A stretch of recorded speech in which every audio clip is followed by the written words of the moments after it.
তারকেশ্বরের MLA আছে মহাচোর বেটা, এখানে আসে এখান থেকে চুরি করে নিয়ে যাওয়ার জন্য উনি বিভিন্ন কাজে মদত দেন। কংগ্রেসের হারমাত নুন নবী মন্ডল, তাছাড়াও শ্যামল প্রামাণিক সহ আরো বেশ কিছু হ্যাঙ্গারে বাহিনী ওখানে অতর্কিতে হামলা চালায়। তাকে ওখানকার উপপ্রধান শেখ রাকিবুল ঘাড় ধরে বের করে দেওয়ার হুমকি দিয়েছে।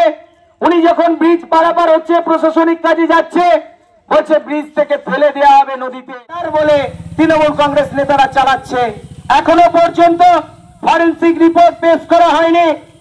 যে খানাকুল 2 নম্বর পঞ্চায়েত সমিতির আন্ডারে 11টা পঞ্চায়েত রয়েছে, বিজেপি শাসিত পঞ্চায়েত রয়েছে এখানে 8টা। এই 8টা পঞ্চায়েতের মধ্যে বিভিন্ন পঞ্চায়েতে এই খানাকুল 2 নম্বর বিডিওর মদতে বিভিন্ন জায়গায় তৃণমূল কংগ্রেসের দ্বারা হারমাত আক্রমণ চলছে। আমরা বারবার বিডিওকে জানিয়েছি।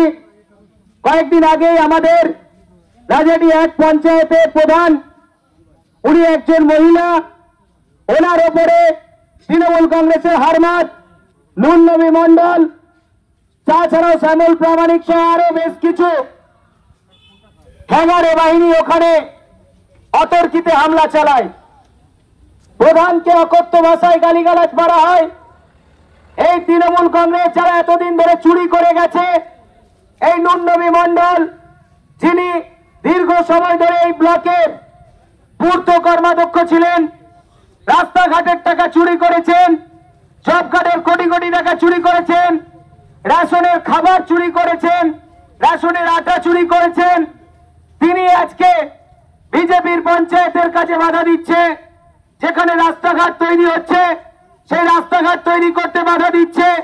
বিভিন্ন জায়গায় হুমকি চলছে, যারা টেন্ডার নেয়, যারা কাজ করছে তাদেরকে হুমকি দিচ্ছে যাতে বিজেপির পরিচালিত পঞ্চায়েতকে মুখ থুবড়ে ফেলা যায়, যাতে কোথাও কাজ না হয়, সেই জন্য বিভিন্ন রকম ভাবে আপ্রাণ চেষ্টা করছে। কয়েকদিন আগেই আপনারা দেখেছেন মারোখানা পঞ্চায়েত, সেখানে আমাদের পঞ্চায়েতের প্রধান একজন মহিলা, সেই মহিলা প্রধানকে অকথ্য ভাষায় গালিগালাজ করা হয়েছে, গালিগালাজ করেছে এই তৃণমূলের নেতারা। সেখানে গিয়ে মহিলা প্রধানকে টেনে বের করে দেওয়ার চেষ্টা হয়েছে। এই রাজ্যের মুখ্যমন্ত্রী একজন মহিলা, তিনি রাজ্যের সর্বোচ্চ চেয়ারে বসে থাকা সত্ত্বেও কেন একজন মহিলা, এসসি কাস্টের মহিলা, তিনি ওই সম্মানটা পাবেন না? কেন তাকে অকথ্য ভাষায় গালিগালাজ করা হবে? কেন বিডিও চোখ বুজে থাকবে? কেন প্রশাসনিক ভাবে প্রশাসনিক কাজে বাধা দেওয়ার জন্য ওই সকল তৃণমূলের যারা কর্তা ব্যক্তি ছিলেন তাদের বিরুদ্ধে ব্যবস্থা নেওয়া হবে না? আসলে এই বিডিও অফিস থেকেই সবকিছু পরিচালনা করা হচ্ছে, বিডিওর মদতেই সবকিছু হচ্ছে। আপনারা দেখেছেন কয়েকদিন আগে আমাদের ধান্যগড়ি পঞ্চায়েতের প্রধান, ধান্যগড়ি পঞ্চায়েতের একটা সরকারি বিল্ডিং দখল করে তৃণমূল কংগ্রেস পার্টি অফিস করে রয়েছে। এই বিডিওর মদতে সেখানে পার্টি অফিস চলছে। কয়েকদিন আগে পঞ্চায়েতের প্রধান সেই পার্টি অফিসে তালা লাগিয়ে দিয়েছিল। সরকারি ভবনে পার্টি অফিস হয়, এটা আপনারা কোথাও দেখেছেন? কোথাও হয়নি। শুধুমাত্র তৃণমূল কংগ্রেসের নেতারা জোর করে সরকারি বিল্ডিং দখল করে তারা পার্টি অফিস তৈরি করছে। ওই সরকারি বিল্ডিং এ একটা দাতব্য চিকিৎসালয় ছিল, সেটাকে ওই তৃণমূলের নেতারা হটিয়ে দিয়েছে। এর আগে বিভিন্ন ধরনের ওখানে কাজ হতো, প্রশাসনিক কাজ, তৃণমূলের নেতারা জোর করে সেটাকে দখল করেছে। কেন হবে এটা? কেন এই বিডিও মদত দেবে? অবিলম্বে তার জবাব দিতে হবে।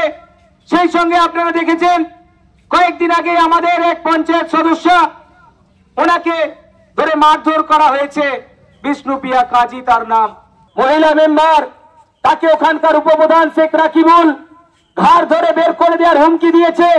উনি যখন ব্রিজ পারাপার হচ্ছে, প্রশাসনিক কাজে যাচ্ছে, বলছে ব্রিজ থেকে ফেলে দেওয়া হবে নদীতে। কি ধরনের অত্যাচার চলছে এটা? কয়েকদিন আগেই আপনারা দেখেছেন লতিফপুর 2 নম্বর অঞ্চলে আমাদের প্রধানের টেবিলে গিয়ে অকথ্য ভাষায় গালিগালাজ করেছে তৃণমূলের নেতারা, তাদের বিরুদ্ধে কোনো প্রশাসনিক ব্যবস্থা নেওয়া হয়নি।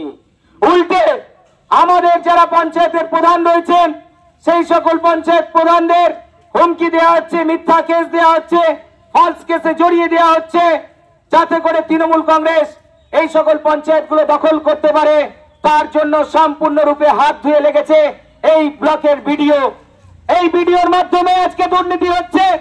আমাদের যারা পঞ্চায়েত সমিতির মেম্বার আছে তাদের সাথে আলোচনা না করে ভিডিও নিজের মতন করে সিদ্ধান্ত নিচ্ছে। কয়েকদিন আগেই আপনারা দেখেছেন যে স্কুলে যে ড্রেসগুলো তৈরি হয়, এই স্কুল ড্রেসগুলো তৈরির জন্য স্বনির্ভর গোষ্ঠীর মহিলাদের তারা তৈরি হয়, কিন্তু তাদেরকে কাজ না দিয়ে এই তৃণমূল কংগ্রেসের নেতাদের মদতে নুন্নবী মণ্ডল, রমেন প্রামাণিক, আরো বেশ কিছু তৃণমূলের নেতা আছে, খানাকুলে আসেন, এক তারকেশ্বরের এমএলএ আছে মহাচোর বেটা, এখানে আসে এখান থেকে চুরি করে নিয়ে যাওয়ার জন্য উনি বিভিন্ন কাজে মদত দেন, উনিও আসছেন, এই চুরির ভাগ ওনার পকেটেও যাচ্ছে। তাই বলছি অবিলম্বে এই হিংসা বন্ধ করতে হবে। আমরা হিংসায় বিশ্বাসী নয়। তৃণমূল কংগ্রেসকে বলতে চাই, যদি আপনারা হিংসা করেন, আপনারা যদি ভাবেন হিংসা করে সবকিছু দখলে নেবেন, সেটা ভুল। কারণ আপনারা এর আগেও হিংসা করেছেন, আপনাদেরকে এই খানাকুলের মানুষ বিসর্জন দিয়েছে। 2021 বিধানসভা নির্বাচনের আগেও হিংসা করেছিলেন, যোগ্য জবাব মানুষ দিয়েছে। পঞ্চায়েত নির্বাচনের আগে আপনারা বিভিন্ন এলাকায় হিংসা করেছেন, এই খানাকুলের মানুষ জবাব দিয়েছে। মার্ডার বলে তৃণমূল কংগ্রেস নেতারা চালাচ্ছে, এখনো পর্যন্ত ফরেনসিক রিপোর্ট পেশ করা হয়নি। কয়েকদিন আগে আমরা দেখেছি এই তৃণমূল কংগ্রেসের হারমাতরা এখানে কয়েকজন খাবার রান্না করছিল, তাদের খাবারে গিয়ে গোবর মিশিয়ে দিয়েছে, ভিডিওর সায়ে সাই দিয়েছে। কেন হবে এটা? কিসের জন্য হবে? মানুষ কি খাবার তৈরি করেও খেতে পারবে না নাকি? এই মধ্যযুগীয় বর্বরতা আমরা মেনে নিচ্ছি না। অবিলম্বে প্রশাসনিক কাজে যারা বাধা সৃষ্টি করছে তৃণমূলের নেতারা, তাদেরকে শাস্তির ব্যবস্থা করতে হবে। যদি শাস্তির ব্যবস্থা না করা হয় তাহলে আগামী দিনে আমাদের এই আন্দোলন আরো তীব্র থেকে তীব্রতর হবে। তৃণমূল কংগ্রেসকে বলতে চাই, এই তৃণমূলের দলদাস ভিডিও যিনি রয়েছেন এনাকে বলতে চাই, দেখুন বিজেপি এখান থেকে নষ্ট হয়ে যায়নি, শেষ হয়ে যায়নি। আপনি যদি তৃণমূল কংগ্রেসের মদতদাতা হিসাবে এই ভিডিও অফিসে বসে কাজ করেন, আমাদের পঞ্চায়েত সমিতিকে না জানিয়ে মিটিং ডাকেন, তাহলে কিন্তু আপনাকে কন্টিনিউ এই ভিডিও অফিসে আমরা তালা বন্ধ করে রাখবো। আমাদের প্রত্যেকটি মেম্বার ভিডিও অফিসের গেটের সামনে বসে থাকবে। কারণ আপনি যদি ভাবেন যে বিজেপি শেষ হয়ে গেছে, এখানে বিজেপির পঞ্চায়েতগুলো শেষ হয়ে গেছে, এখানে বিজেপির পঞ্চায়েত মেম্বাররা দুর্বল হয়ে গেছে, তাহলে ভুল করবেন, ভুল রাস্তায় আপনি পা দেবেন। সেটা যাতে না করেন সেই জন্য আজকে আমরা টেবিল ডেপুটেশনের আয়োজন করেছি। আমরা টেবিল ডেপুটেশন দেব। এরপর থেকে যদি কোনো প্রশাসনিক কাজে বাধার সৃষ্টি হয়, কোনো পঞ্চায়েতে গিয়ে তৃণমূল কংগ্রেস হারমাতরা গালিগালাজ করে, যদি আপনি আপনার পক্ষ থেকে ব্যবস্থা না নেন, তাহলে পরবর্তী সময় আমরাও কিন্তু এই অবরোধ, এই আন্দোলন আরো তীব্র থেকে তীব্রতর করব। আর দ্বিতীয় কথা বলছি, রামেন্দ্র সিংহের ধারে কাছে পৌঁছাতে তোকে অনেক সময় লাগবে। তুই এখনো শিশু আছিস,